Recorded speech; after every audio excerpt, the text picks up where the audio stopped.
bet I know what's wrong, Glenn. I bet I know before I do.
A little bit like riding a bull, you gotta keep your center of gravity.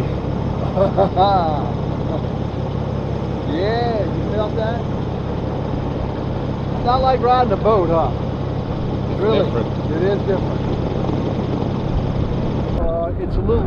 It's a little overhang that we used to go picnic at. You know, we'd go. There's tables and everything underneath there, and chairs and all kind of stuff that we built. And that was just so we could just enjoy because always a breeze out here. I don't know why. I can't explain that, but there's always a breeze. And I'm sure there was nobody else out here picnicking either. No, you'd never bump into somebody unless they had airboats and they were on our lease. We had a few of those. Every now and then somebody would come out and visit, you know. But somebody, you saying somebody with a flatboat couldn't get out of here because it's too shallow? They could get here on high tide, like today is high tide. But they couldn't get here on low tide. No way. You burn your motor up. Huh. And this is part of Pearlington still? It is, and this area was privately owned and then became state owned after BP monies were exchanged to the state of Mississippi. They picked up this piece of property from the private ownership because they wanted it just to connect. It's not a wildlife refuge or anything resembling a wildlife protection zone, but it is state owned. The state of Mississippi now owns this piece of property. It's about 3,200 acres. What they call it again? Three-corner grass. You see it? 1, 2, 3 corners. Okay. And it's a real good vegetation for the wildlife here. They like it for a lot of reasons, you know. Boy, it's a good crab estuary too. All the soft shells crabs come in here and molt. I saw a big crab back over there, as a matter of fact. If you see one that's not moving, you know it's one that's shedding out. Soon to be a soft shell. Yeah, soon to be a soft shell. And maybe on somebody's dinner plate. Oh yeah, yeah. Look at it.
had boats after Katrina that were lined up against the wood line, and it looked like a white road, because what happened is all them boats had nowhere to go once they hit the tree line. And this one was fortunate enough, it was one of the very few that even remotely, I guess you'd say, stopped somewhere, you know. And I guess, I don't know what happened to it or what caused it to stop, but all the boats, every single one of them were all the way against that tree line. Hundreds of boats that washed in from the Gulf, Mississippi Gulf Coast area. Amazing how much power and force of and that's just water and wind, what it can create. But this marsh really, it's amazing how well it did after Katrina. Because what happened, I think the water came up fairly slow, and it got above the marsh, and it didn't stay in that wave action that created a lot of turbulence to the soil and unearthing stuff. It was so deep here because the water was probably somewhere in the neighborhood of about 20 feet that it didn't affect it. It was too high above it, so the wave action wasn't enough to affect the marshes. Even though some of it got damaged, it wasn't bad. It wasn't really what I was thinking I was expecting to see here after Katrina, because I came in just a month or so after the storm and looked around.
So when you're crossing like these little bayous and stuff, Right.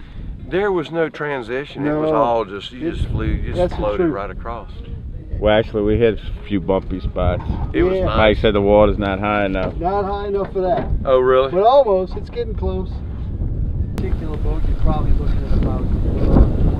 Not that close, but you gotta walk around the platforms like that.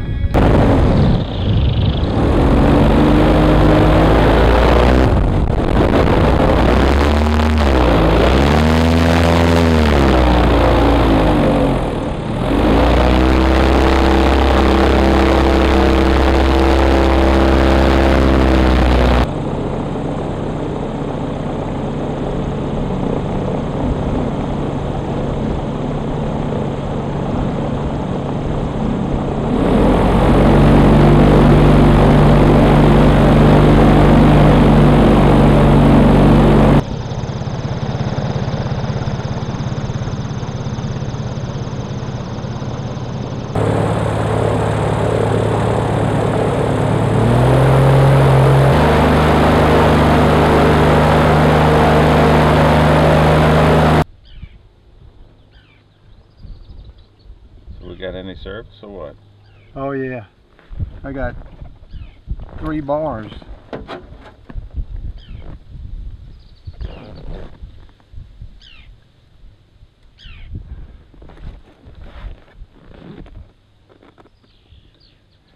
Just don't get sick or unconscious for any reason, Mike, because I would have no way of knowing how to get out of here. Like I was telling you earlier, I'd have to wait for the helicopter to come get me. No, I'm gonna show you where you're at. You're gonna go, ah, okay, I got it. Yeah, that's not gonna do me any good. Yeah, you know how to start the boat, huh? I know where the paddle's at.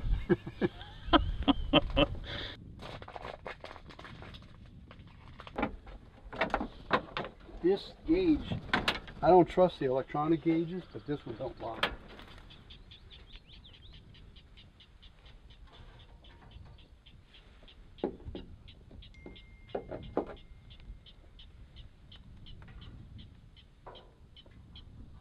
We got enough gas to get home? Oh, 3/4 of a tank. Oh, we good.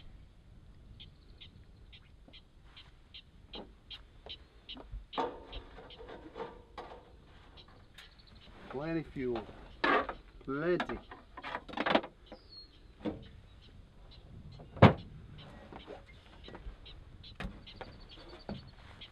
Yeah, the starting and the stopping. Look, Glenn, here's what you got to do in case I die.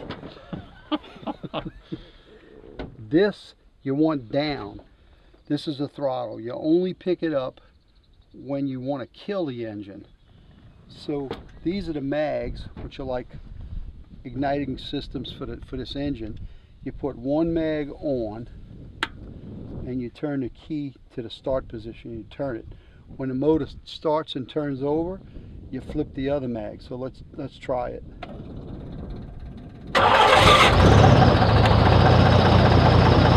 To kill it, just the opposite.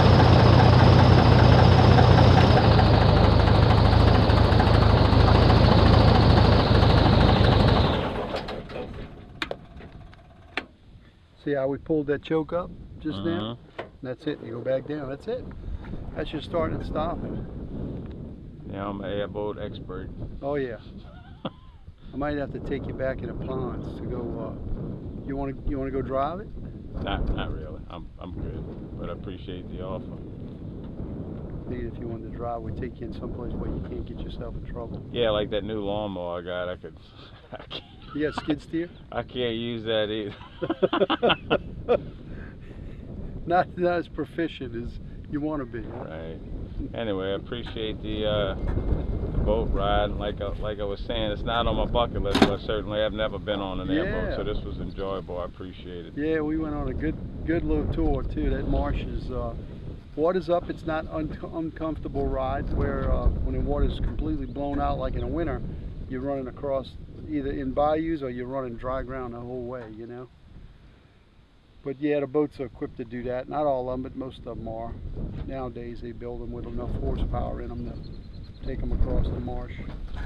But it seems like you saw plenty of alligators, and all I saw was alligator splashes. Squirrels, huh? Yeah, you got the eye for it. I think I did that last one you pointed out. I think I did manage to see the eyes. Before he kind of slid under. Yeah, I did. That was probably the only one. I don't know how they do it, but they managed to slide underneath the surface and not even make a ripple.